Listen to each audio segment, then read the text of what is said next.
Discrimination at the airport. The shock when Jasmine Crockett's husband arrived. It was supposed to be just another rush morning at Chicago's O'Hare International Airport. Sleepy passengers dragged their suitcases, loudspeakers echoed boarding calls, and the persistent aroma of cheap coffee lingered in the air. At Terminal 3, under the cold, impersonal lights, an unusual scene began to unfold. Two TSA agents surrounded an elegantly dressed but visibly exhausted woman, while onlookers began pulling out their phones to record what few had the courage to confront. Abuse disguised as protocol. In the corner of the screen, a caption cut through the silence. Chicago, 6:42 a.m.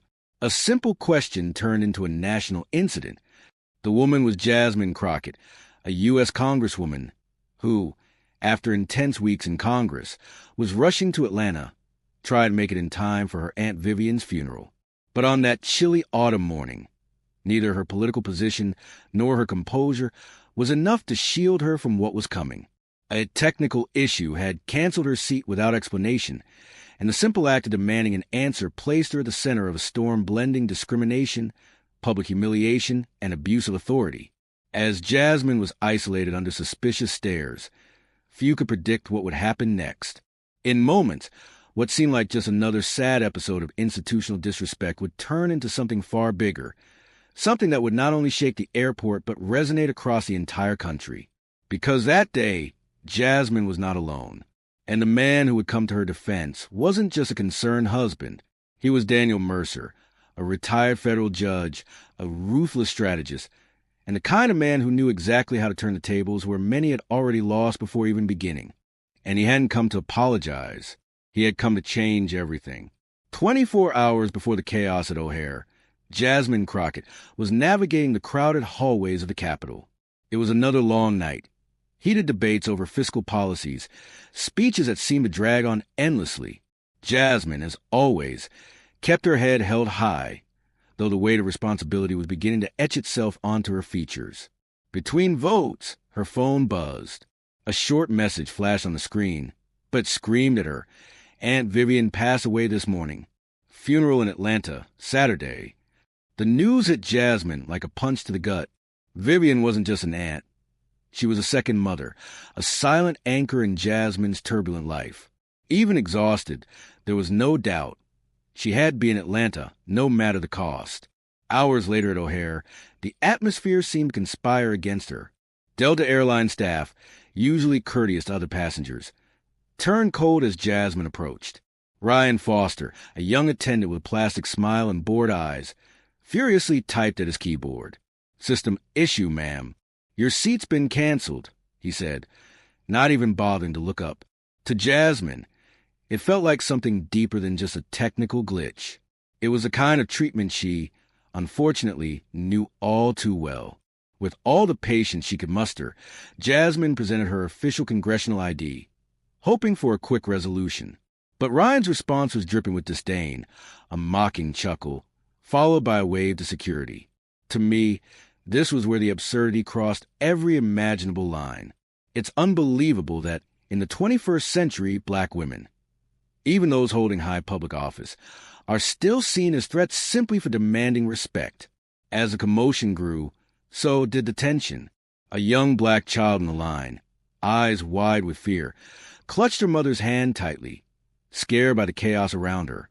That image, though silent, spoke volumes.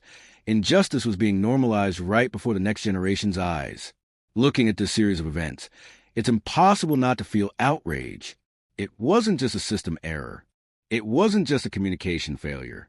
It was a brutal reminder that, for many, the power and dignity of a woman like Jasmine are still seen as inconveniences that must be controlled, and that, more than any misflight, was the real crime that morning.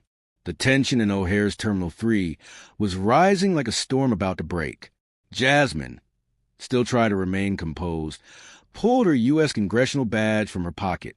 She didn't do it arrogantly, but with hope, maybe even a bit of naivete, that the legitimate authority she represented would restore some sense of logic. She held it firmly at chest height, with wounded dignity cutting through the air. What followed was a perfect portrait of institutional blindness. Ryan Foster glanced at the badge mockingly, laughed loud enough to draw more attention, and with a wave, summoned TSA agents who were already approaching with quick, determined strides. 2 uniformed agents, armed with automatic confidence, surrounded Jasmine as if she were a national security threat. Passengers nearby began stopping, phones in hand, trying to capture every grotesque detail. Among the crowd, a young black child clutched her mother's hand tightly, eyes brimming with fear and confusion. That small, powerful image condensed centuries of distrust and pain into a single silent gesture. The protocol was triggered coldly and mechanically. They demanded Jasmine drop her belongings, open her purse without explicit authorization, and started a thorough search right there, in front of everyone. All because she dared to ask why her seat was canceled. All because she refused to quietly accept the error. Watching that public humiliation unfold, a single question echoed in the minds of those witnessing it. How many more times will this have to happen before something truly changes? Jasmine, even as a congresswoman, wasn't immune. And if she wasn't, who would be? It was impossible not to feel anger watching that scene. This went far beyond any debate about protocols or safety. It was pure institutional racism, dressed up as standard procedure. And the message was brutally clear. It doesn't matter who you are. If your skin is the wrong color, you will be treated like a suspect. But what neither Ryan nor the TSA agents knew was that their real nightmare was just about to begin. Because at that exact moment, Daniel Mercer was walking through the airport gates. And he hadn't come just to pick up his wife.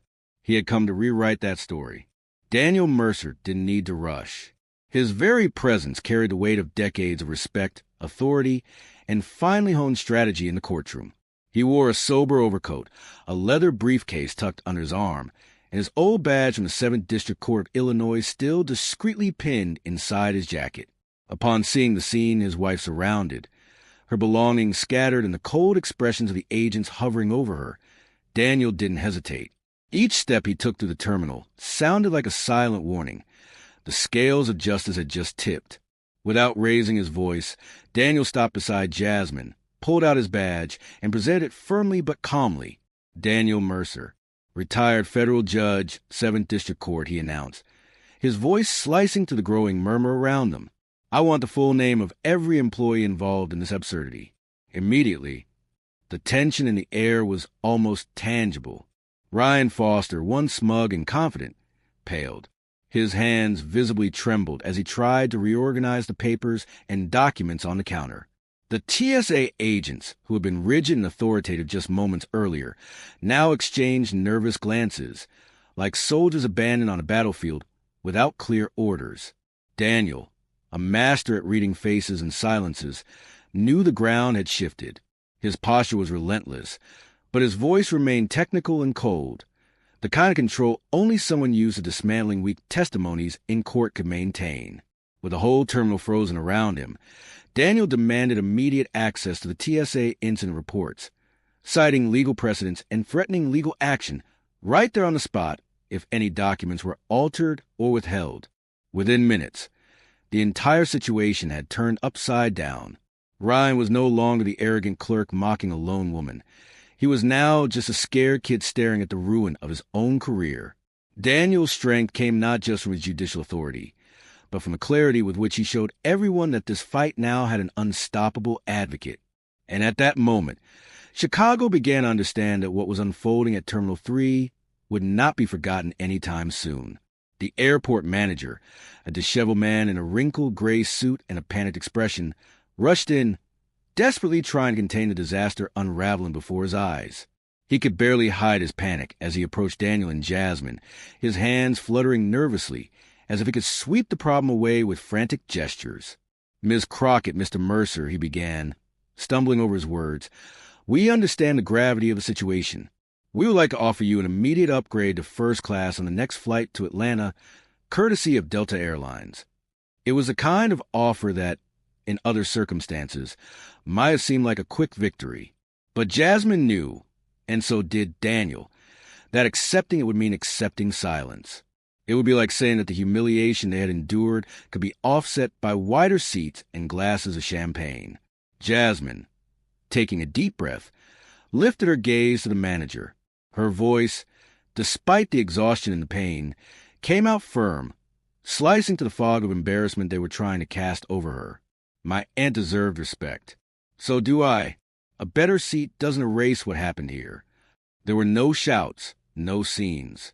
Just the raw force of a dignity that refused to be negotiated. The manager, finding nowhere to hide, nodded helplessly, while Daniel simply watched in silence, like a man who already knew that her words would echo far beyond that terminal. In the background, passengers still filming began whispering among themselves. The hashtag Justice for Jasmine was already trending in real time across social media. It was clear the story had slipped from the hands of the airline and airport officials. It now belonged to the public. Jasmine, moving slowly with her head held high, gathered her belongings. She no longer needed to prove anything to those who had humiliated her. The battle had moved to a different arena, and it would be fought in a court far greater than that cold, gray concourse. In the days that followed, the incident at O'Hare Airport spread like wildfire across social media. The video of Jasmine Crockett's public humiliation went viral almost instantly, fueled by the hashtag Justice for Jasmine. The entire country watched in shock as a black woman, a sitting congresswoman and civil rights advocate, was treated like a threat in a public space simply for demanding respect. The impact was immediate. Supportive comments flooded in, while critics began questioning the systemic powers that allowed such abuses to occur. That same day, civil rights organizations like the ACLU and Color Change publicly spoke out, identifying the case as yet another glaring example of institutionalized racial discrimination in the United States. The video, initially seeming like just another fleeting act of intolerance, quickly evolved into a symbol of the broader fight for justice and equality. As the country became more polarized, heated debates erupted across all platforms, from social media to major newspapers and talk shows. Jasmine, who had been attacked during a vulnerable moment, now found her voice amplified beyond anything she had anticipated. The shame that had been imposed on her was transforming into a movement of awareness, and more importantly, into a platform of resistance. Delta Airlines, initially arrogant in its response, was eventually forced to issue a public apology, although it was clear that the gesture could never erase what had happened. But Jasmine understood that this wasn't just about a failure of airline service. It was about something much bigger, a system that often dehumanizes people of color, especially in spaces of power and authority. And she wasn't willing to let it go. Now, she had a platform to turn her pain into legislative action. In the days following the incident, Jasmine Crockett made a strategic pause. While the world watched the unfolding of her public humiliation, she began shaping her response, not as a victim, but as a leader. The support she received across social media was overwhelming, but for Jasmine, it wasn't enough. What had happened at O'Hare wasn't just an isolated episode of discrimination. It was part of a systemic pattern that harmed people like her Aunt Vivian, and thousands of other citizens every single day. Determined to use her pain as fuel for change, Jasmine called a press conference in Washington, where she would take the first of many steps toward a legislative movement. The strategy was clear: transform public outrage into a political agenda aimed at tackling racial discrimination within transportation and security systems, starting with the TSA and the airlines. However, Jasmine's speech wasn't just about her.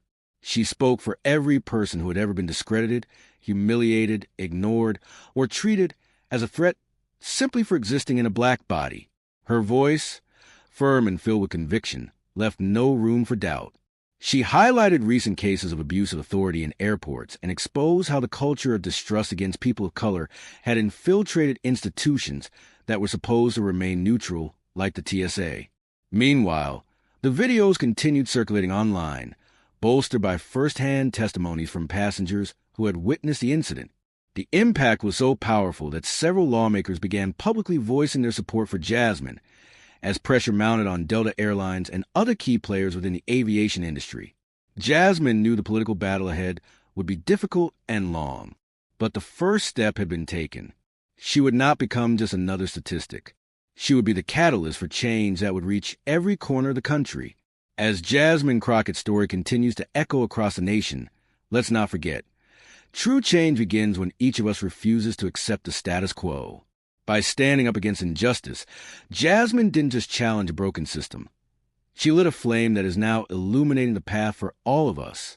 If this story touched you in any way, remember, our fight for justice is a collective journey.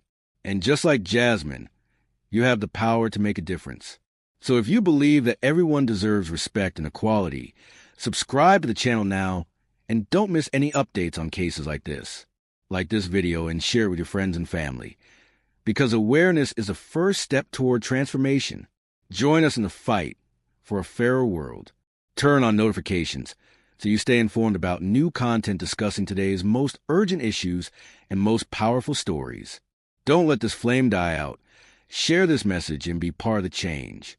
We'll see you in the next video, and remember, every voice counts, and yours could be the one that makes all the difference.